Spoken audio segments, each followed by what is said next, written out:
Interesting thing happened to me a couple weeks ago. I'm watching this interview with David Blaine, the magician, the illusionist. Crazy guy. Have you guys heard of him? And I'm just infatuated. I've been obsessed these last couple years with watching people that I feel have mastered their craft. Just studying them, watching interviews, and seeing how they think and what they do. And I'm catching myself thinking, there's no way I could do anything he does. He's a different breed. He's born different. There's no way that I could ever do the things that he does because they're so crazy. And I'm not used to thinking that way and separating myself from other people, so it was kind of weird. And as I was thinking that, the interviewer asked David, what was one of your biggest fears and what was like the scariest time in your life that you've had in the last 20 years? And keep in mind, he's had no food and no drink for 45 days. He swallowed gasoline, and he went 7-something minutes without holding his breath. And they asked him, what was one of your biggest fears? And he said, speaking in front of 500 people. And I said, wait, that's easy. I could do that. You want to trade? You want to teach me how to hold my breath for 7 minutes? But the reality is, in that moment, I'm like, wow, what he fears, I feel like I'm okay at, and all these things that he does, I don't think I could ever do. And they asked him, and he said, yeah, I can't stand talking in front of people. I get very nervous, and I'd rather do anything else than speak in front of people. And I remember being at my first event years ago, and I'm frustrated. I'm sitting in the back. I'm discouraged. I'm broke. And the thought that overtook my mind when I was at the event, just like this, was there's no way I could do what they do. So it brought me back when I was thinking that, like, wow, I was comparing myself to him. And his fear was something that I was good at, and my fear was what he does. So it's important to never compare yourself. And at an event like this, you have to understand, every speaker up here, you are no different than them. They've just put in more time. And comparison is the ultimate misery. So I was just reminded, and I was like, it was a breakthrough moment. I'm like, wow, I need to stop doing that, because that's what I did back in the day, and that's what caused me to be so frustrated, is because every speaker that came up, I'm like, oh, I can't do that. They're too charismatic. They were born a certain way. There's no way I could ever be on stage. They have millions because their parents had it. I had every excuse in the book. And it just reminded me of those excuses I used to have. So I challenge you, don't compare yourself to anybody except who you were yesterday. So I'm excited for this. I have some things on my mind, and I'll tell you, would you guys agree this is one of the greatest times in human history to be alive? Would you guys agree? Yes. It's amazing. And I want to help you capitalize on this moment in time, and I'll tell you, what worked 5 or 10 years ago, I'm starting to see isn't working as much. I know 15 and 16-year-olds on track to make $1 million this year, and broke 40-year-olds. It's crazy. Experience and age, I think, is irrelevant now. Because the person that's 40 says, yeah, but I have 20 years of experience. No, you don't. You have 1 year repeated 20 times. Because if you don't get any better, if you're not mastering your craft and growing and consistently investing in yourself, it's just 1 year repeated 20 times. So I really want to share not only my story, but I want to share the biggest breakthroughs I've ever had in entrepreneurship the last 12 years. Some of you guys are like, 12 years, how old are you? The last 12 years. So I'm excited. I've been obsessed with, too, what's been working now, not 10 years ago. So for me, I started when I was 15 in entrepreneurship, and I had an eBay business. And I used to do construction with my dad. I could not stand hard labor. He knew that. So I started the eBay business, just buying and selling shoes and stuff like that. And my breakthrough moment when I was 15 was I had told my dad I needed to go do some stuff. I couldn't work anymore. And all my friends worked with him, shoveling sand and doing construction, painting houses. And I just was so fed up. I was like, I can't do hard labor. So I went and checked my eBay, and I had made $90, $91. And my friend had worked 8 hours that day and made 60. So I'm like, how in the world did I just make $90 doing nothing, really just putting it on eBay? And he worked his butt off. He was sweating, and he made 60. I'm like, I'm onto something here. And I want people to realize I got paid for the courage to think differently and take a risk. But that was my first taste of entrepreneurship when I was like, wow, I can do something with just my brain and not just my hands. So that was exciting to me. 16, 17 came around. I wanted to be a full-fledged entrepreneur, but my environment didn't really allow that. And my confidence wasn't high, so I was persuaded pretty easily by everyone else. So parents, all my friends, you can't be an entrepreneur. You have to get the normal job. That's what you have to do because that's what everyone else does. So I said, okay, I'll try the normal job. So I started valeting cars at a casino. And they let you valet cars at a casino when you're 17, which is cool. Well, I don't know if it's cool, but some people are like, you weren't 21. Well, they let you valet cars.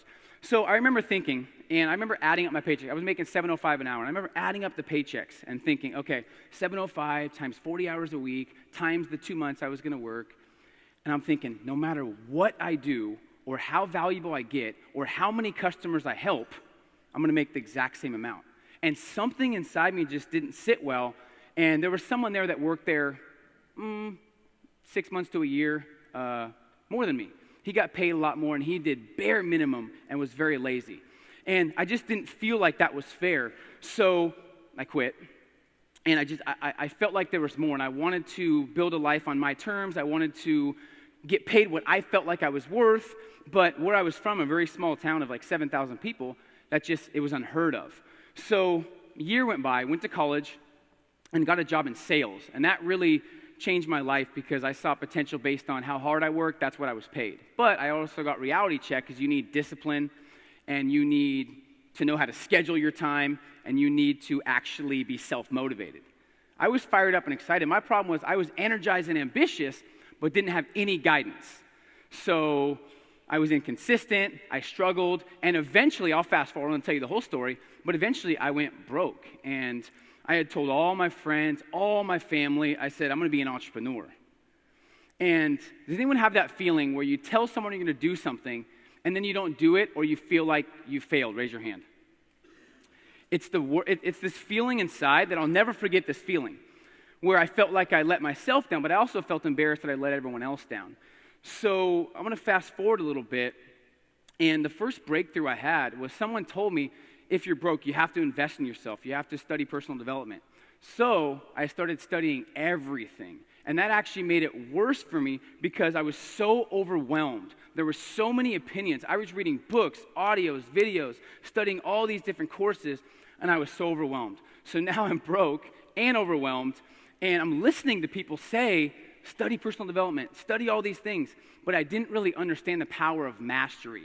So my first big breakthrough was shifting and get rid of all the noise out there and simplifying who I was. So number one really is getting absolute clarity on who you are, who you're not, and exactly what you want.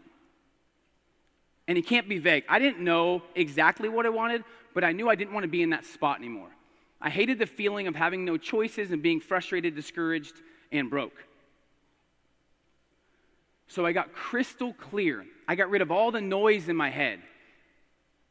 And I created my ideal outcome. So I'm going to share something with you that I created. It's called the one-page mastery plan. I put everything on one page. And this took me from broke and stressed out to making 6 figures in 5.5 months, and then a couple years later getting to the 7-figure mark. This exact thing, and it's just been a game changer for me. So I want to share this with you. And how the speech works, guys, is there's been a lot of studies, and if I just speak and you kind of listen casually and kind of lay back, you'll remember about 10% of the speech.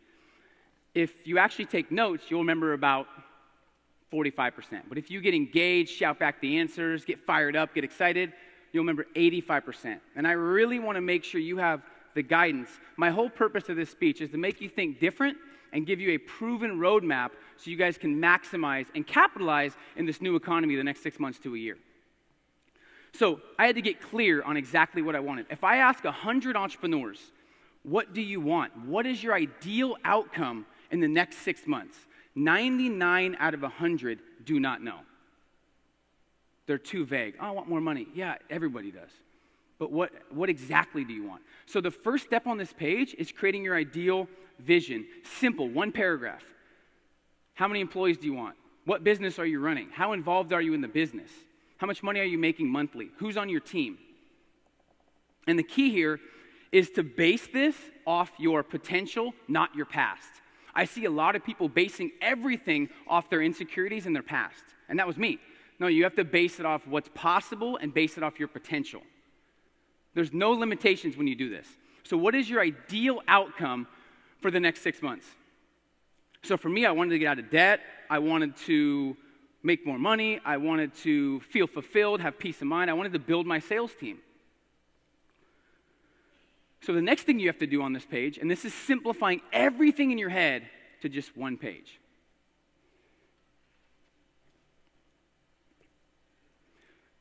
Complexity is the enemy of execution. If you are overwhelmed, you will subconsciously distract yourself. You will subconsciously seek distractions when you're overwhelmed. And I was overwhelmed. So I had to simplify. So, ideal vision statement. Next, the top 5 things that you want to accomplish in the next 6 months.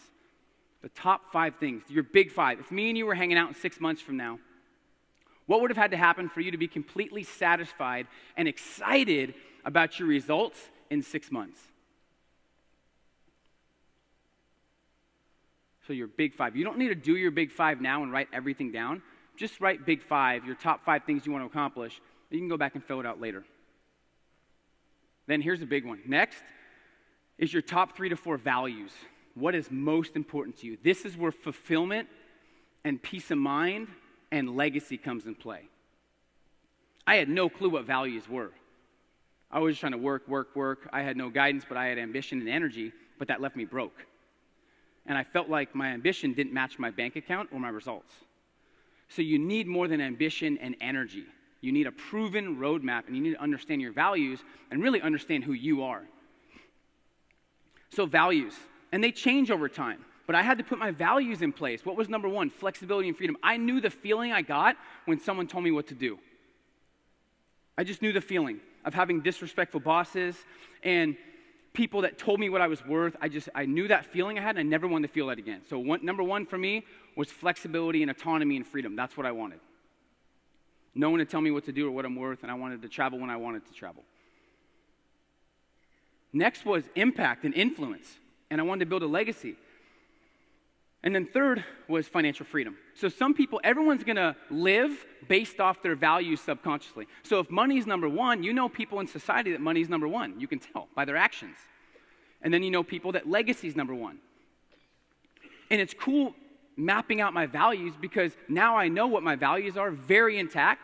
I've turned down speeches for $15,000 and I've given free speeches to inner city kids because my values are impacting people. If my value number 1 was money, I would not give free speeches and I would only go to the highest paid ones, but that's not my values. Some people, it is. I'm not saying those are bad values, just know your values. What's more powerful than personal growth and any information is knowing yourself and knowing who you are and knowing how to spark your fire. Knowing what drives you and what frustrates you. So I put my values in play, and now you're going to base everything that comes into your office or comes in your inbox on your values and your top 5. So anything that comes across my desk or my inbox, I match it to my values and what's most important to me. And if it matches, I say yes. If it doesn't, I say no. So next. Now it's different. When I was broke, it was hard to have values. We're going to pay you $5,000. Okay, right? When you're broke, you're like, okay, right? But the reality is, it's important throughout stages to make sure you define your values. So after that, this is the fuel. Now it's your top 5 most compelling reasons. What are your top 5 reasons of why you want to accomplish the success the next 6 months? What are your top 5 most compelling reasons? Usually you have to write down 20 or 30 because most are BS.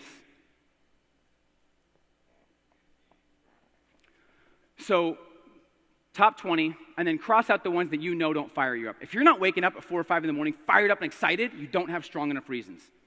Because the reasons are going to pull you through all the tough times. And the second you set a goal that's worthwhile, you're going to have challenges pop up. You're tested. That's just what it is. If not, it'd be easy and everyone would be doing it. So you have to have those reasons that really drive you to pull you through the challenges to get you to the other side. And they could be any reason that fires you up and gets you excited. So cross out most of those that you know aren't deep enough. They're not internal. And find your biggest 5 reasons of why you want to quit your job, or why you want to start a business, or why you want to make your first million, or why you want to be an influencer and be a speaker. And this was so refreshing because I was now going to let my vision guide me, not my current circumstances. That was the game changer. Next, what is the one skill that you want to master that is most relevant to your big five and your values? Now, you measure everything against that one skill. There's so much information out there. There's an overwhelm of videos, audios, podcasts, YouTube videos. There's overwhelming information, and you have to focus on mastery, not overload. There is a grass is greener mentality going around entrepreneurship and personal growth where you need more information. No, you don't. You need the right information that's most relevant to your vision and your values. Now, everything you study from now on, make sure it's relevant to your 6-month vision. And ignore everything else. One of the best advice I got from my mentor when I was 23 or 4, he said, take very, very few opinions. And I was like, what do you mean? I take all opinions. He's like, well, it depends where you want to be in life. Only take opinions from people that not only have the results you want, but have similar values. So now you're basing everything that you study and take in on your values and your vision. So now you don't have to listen to every podcast or read every book. Now you just study the stuff that's most relevant to the skill you want to master. This was such a relief for me because I was studying everything and I was wondering why I was so overwhelmed and I had no results. So a lot of young entrepreneurs I coach, they trick themselves into thinking they need more information when all they need is execution of the right information. That's what they really need. They need to execute what they've already learned. So that's the reality. And this has been such a difference maker for a lot of people that I've taught this to because they say, oh my gosh, I was so overloaded. So you don't need to read 50 books or a book a day or a book a week. Master 3 books this year, don't read 50. Mastery versus overload is the key. Now you also know your values, so now you don't need to follow 25 people because you're going to have so many opinions. Follow people that are most relevant to what matters to you. So for example, there's so many people in the industry, and it's not that I don't respect them. I respect everyone's hustle. But there's people that are 40, 50, 60 years old that are working 60 hours a week and never spend time with their kids. I'm not going to follow him. Why? I want to spend time with my kids and coach my kids when I'm 50 or 60. So why would I follow someone or take information from someone that is working 60 hours a week when they're 45? It makes no sense. Not that there's nothing wrong with that, but I'm going to follow people that I feel have similar values that I do and have a similar business that I do. It's all about being more congruent and more intentional in everything you do. So that was the first breakthrough, simplicity. And really getting clear on who I was, getting rid of all the noise out there. Most things don't matter. So figuring out what matters to you. Now I had this plan. I was still frustrated, still discouraged, but I had a plan now, so I felt a little more excited. But I still didn't have the confidence I needed. So my next breakthrough was I had to increase my most important account, which is my confidence account. Not your bank account, your confidence account. And here's the scary thing about this. It's either growing or shrinking at every decision. There's no in between. So everyone inside them has what's called a confidence account. And based on that account is exactly why you are where you are. Now, there's a lot of successful people in here, so I'm not knocking that. But a lot of people in here probably want to grow. How many of you guys feel like, even if you're doing well, there's another level of success for you in the next 6 months? Raise your hand. So we have some very ambitious people, and you guys have high standards. And sometimes it's hard to live with high standards because most people don't have high standards. It's tough. Most of society, just being very blunt, most of society does not have high standards. They're very low. So you guys have the high standards, so it's hard to live that way sometimes. So for me, I had to increase my confidence account. And if you don't have confidence, you will always find a way to lose. That's the importance of confidence. So the biggest things that I did first was, here's a couple ways to increase your confidence right now. And it's like watching grass grow. It's like buying a bond. You can't read a book or listen to my speech and you're confident. It takes a while. It's consistent, tough decisions. But for me, the first thing was doing my due diligence and my research. The more you research your industry, the more you study, the more certainty you have. I think the number one reason people don't want to leave their 9 to 5 is because they don't have certainty. But you got to ask yourself, how much did someone pay you to give up on your dreams? You want to create your own certainty now by who you are and the action you take and your confidence. So do your due diligence. The next big confidence booster is choosing growth in the moment. In the moment, you always have two decisions, the tough or the easy one. Should you eat that cheeseburger or the salad? Should you wake up or hit the alarm? Should you work out or watch TV? Should you go out and party and drink, or should you stay home and look at your goals? Most people don't think the little decisions matter. That's all that matters, is the small decisions. And you keep making those easy decisions, life gets a lot harder. You make the tough ones in the moment, life's a lot easier. So me, I was making all the easy decisions. Every decision in the moment was easy for me. Oh, that's the easy decision. I didn't think it mattered. And that's why I ended up where I was. So from this moment forward, choose growth in the moment. Really think about in the moment, what's the tougher decision? And that leads me to the next thing, is basing everything off your decisions and off your standards, not emotions or fear. I was making a lot of decisions off of emotion. It's crazy. I was talking to Ariana Huffington, who started Huffington Post, probably a year and a half ago. And she was talking about how she built Huffington Post. And she was saying at the beginning, she was struggling. It was discouraging. She had kids that she was taking care of. She wasn't getting results. And she realized every decision she was making was based off emotion, frustration, or fear. And she said, Peter, the second I started making decisions off intelligence and off who I was and off what I wanted, the game changed for me. She didn't say the game changed for me. She wouldn't say that. She said Huffington Post grew, right? So she said, I'll never forget this. She said, never make a decision when you're frustrated, tired, lonely, or discouraged. And I'm like, wow, that's almost all my decisions. I shouldn't say lonely, my wife's in the crowd. Never lonely. Okay, so from this moment forward, only make decisions when you're in a peak state of mind. That was my breakthrough. It really builds your confidence. Only if you're in a bad mood or emotional, don't make a decision. Almost every decision based off emotion is wrong. Make decisions based off intelligence and based off your standards. And there's a thing called the decision train, last for confidence, is making decisions based off how you feel, right? And there's so many people right now struggling, and I try to help as many people as I can. So I never downplay the struggle because I've been there. But most people are making so many decisions off how they feel versus making a decision. So quick example is working out. If you don't feel like working out, most people don't, right? But if you make a decision, I'm going to work out regardless, and then you take that action, whether you feel like it or not, the feeling afterwards is amazing. You got to get addicted to the end result of doing things you don't feel like. Because those who only do what they feel like don't do much. So under confidence, start making decisions based off standards and intelligence. Really think things through. And then elevating your circle of influence. I don't want to talk too much about this because you guys are big on shifting your circle of influence. You guys are here at an event. I would strongly recommend networking with everybody. A lot of ambitious people here. But I heard a quote at an event, that same event that I was struggling with. This is the quote that really turned it around. If you want to be a millionaire, talk to billionaires. You'll get there quicker. Talk to people that are playing the game at a higher level than you. There's nothing that will make a bigger difference on your success than who you associate with on a daily basis.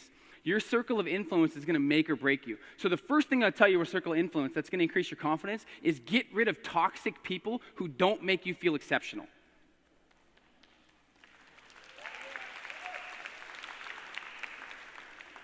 If we had 4 or 5 lives, you can hang out with toxic people, one of them, right? But you have one life. Life is way too short to tolerate people who don't make you feel like $1 million. Okay? So that was a big confidence. When I got rid of people that were dragging me down, that were frustrating me, that I was 22, 23, and they're like, oh, you're young. It's okay to be broke. It's not okay. It's your obligation, right? To provide for your family and to build a legacy and to really create something that you're proud of and meaningful. So I got rid of toxic people, and it was just a breath of fresh air when I did that. So that's the last thing under confidence, is elevate your circle of influence. When you do that, you will not believe, good to see you, you will not believe the amount of peace of mind you save and the amount of hunger that you develop because you have all A players around you, people that are fired up and excited, right? So I finally shift my circle of influence. I start seeing some success, and my third breakthrough happens. The third thing I'll tell you that I want you to jot down, if anything, is put nothing above being a world-class human being. That's number one.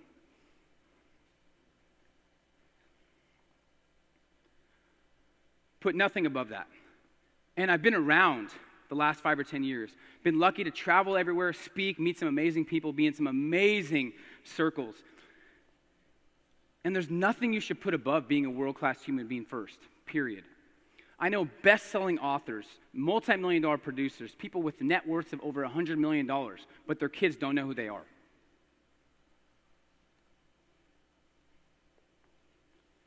So the challenge is, don't be a million-dollar producer, but destroy relationships. And don't be a best-selling author, but kill your peace of mind. Right? Don't be an exceptional and amazing entrepreneur, but forget about your health. And don't be an exceptional CEO, but a horrible parent. You got to stay world-class in every area, because that's really the new age entrepreneurship, is being world-class in every area. Knowing yourself, knowing your values, figuring out what's most important to you, putting nothing above your values, being intentional. And one of the top questions I get is, how do I motivate my mom or my friend or my brother or my teammate or my sister or my wife or husband? I get this question every day. Here's the answer. You don't. You live your best life, and the right people will catch on and ask you what you're doing. If not, shame on them. Period.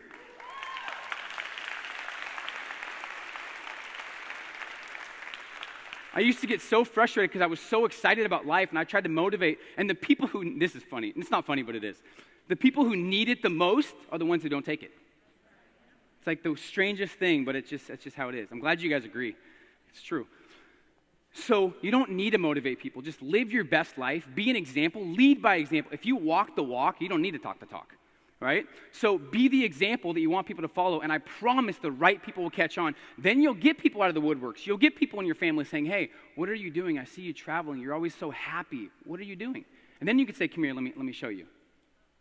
But trying to force it on people just doesn't work. That's why I get so excited and humbled to be at an event like this with so many amazing speakers, is you guys are hungry. You are part of the elite 5% of the society that wants to impact and change the game. And a lot of people are counting on you and your message to inspire them. So the number one thing that I've seen hold people back in the last 10 or 12 years, just from observing and from studying and from speaking a lot, the number one thing that holds most people back is they never tell themselves right now matters. Ever. They're always on someday aisle. Now matters more than ever. Most people spend the first half of their life saying they're too young, and the second half saying they're too old. Don't do that, okay? My only hope, and I'll leave you with this, my only hope, I want you guys, I've been obsessed with lowering regret and having no regret. I want you guys to be 70, 80 years old and be able to look in the mirror and have zero regret like most people have. And be proud of your life, be excited about the legacy you're building, and be excited about what you've created with your intention and with your action. So I'm excited to see where you guys take it. Thank you, guys.